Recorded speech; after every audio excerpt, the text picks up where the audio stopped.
क्योंकि भारत की संस्कृति रही है कि शरणागत को शरण देना। लेकिन जिस तरह से बांग्लादेश के हालात बिगड़े हैं, ये पूरी दुनिया के लिए एक बहुत बड़ा खतरा है। पाकिस्तान के हालात भी बिगड़ रहे हैं। भारत की एक तरफ पाकिस्तान है, एक तरफ बांग्लादेश है।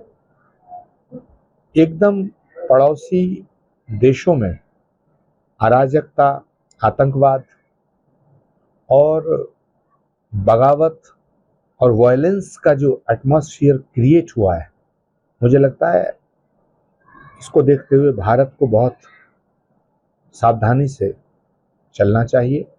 और क्योंकि खतरा भारत पर भी मंडरा रहा है और ये खतरा विचारधारा का है, ये खतरा कि किस तरह के सियासी सिनेरियो का है, पॉलिटिकल सिनेरियो का है, जिसको कोई भी संभ्रांत राष्ट्र स्वीकार नहीं कर सकता। हमें खुशी है इस बात की और ये हमारा सौभाग्य है कि भारत में एक सशक्त नेतृत्व है। नरेंद्र मोदी जी के रूप में, भारत के प्रधानमंत्री के रूप में एक सशक्त, समझदार और समर्थ नेतृत्व है। लेकिन भारत की सरकार को बांग्लादेश और पाकिस्तान की गतिविधियों पर नज़र रखनी पड़ेगी और भारत की जनता को भी देश हित में सोचकर, तमाम पॉलिटिकल पार्टीज को राष्ट्र हित में सोचकर राजनीति के कदम उठाने पड़ेंगे।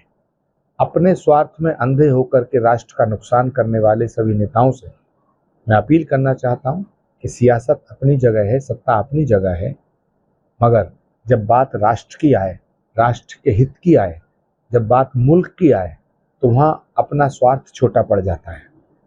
हम सियासत की बलि देश को नहीं चढ़ा सकते। सियासत देश के लिए होनी चाहिए, देश सियासत की बलिवेद पर भेंट नहीं चढ़ना चाहिए। तो राष्ट्र की एकता प्रथम है, राष्ट्र की सुरक्षा प्रथम है। राष्ट्र की सुरक्षा को भी भयंकर खतरा पैदा हो गया है बांग्लादेश और पाकिस्तान की स्थितियों को देखते हुए।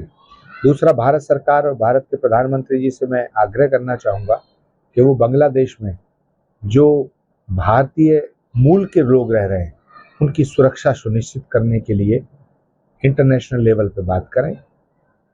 एक और गंभीर दुखद सूचना मिल रही है कि बांग्लादेश में रहने वाले हिंदुओं को मारा जा रहा है, पीटा जा रहा है, जलाया जा रहा है। ये भी बहुत ही दुखद और चिंतनीय विषय है।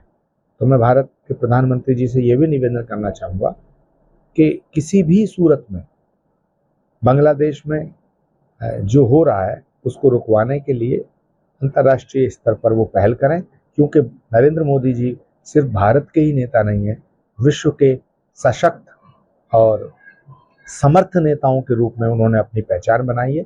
इसलिए पूरी दुनिया को नरेंद्र मोदी जी से अपेक्षा है कि वो बांग्लादेश में जो हो रहा है इस घटनाक्रम पर नज़र भी बनाए रखेंगे और वहाँ की समस्याओं को, वहाँ इंसानियत के नाते और अंतर्राष्ट्रीय संबंधों के नाते उसको, उस समस्या को सुलझाने के लिए कोई ना कोई ठोस फैसला लेंगे। सवाल इस बात का है कि तानाशाही कौन कर रहा है? क्या सरकार तानाशाह है या विपक्ष तानाशाह है? मुझे तो इस समय जो विपक्ष है ये तानाशाह नजर आ रहा है। चाहे वो अयोध्या की घटना हो, चाहे वो भारत की संसद का निर्माण हो, चाहे वो सर्जिकल स्ट्राइक हो, चाहे वो 370 हटाने का फैसला हो, चाहे वो सुप्रीम कोर्ट का कोई फैसला हो, विपक्ष न संविधान में विश्वास रखता है, विपक्ष न सभ्यता में विश्वास रखता है, विपक्ष न संस्कृति में विश्वास रखता है। विपक्ष इस देश की सत्ता पर कब्जा करना चाहता है, इस देश की संपदा को लूटना चाहता है, अपने अपने गिरेबान में झांक के सबको देखना चाहिए।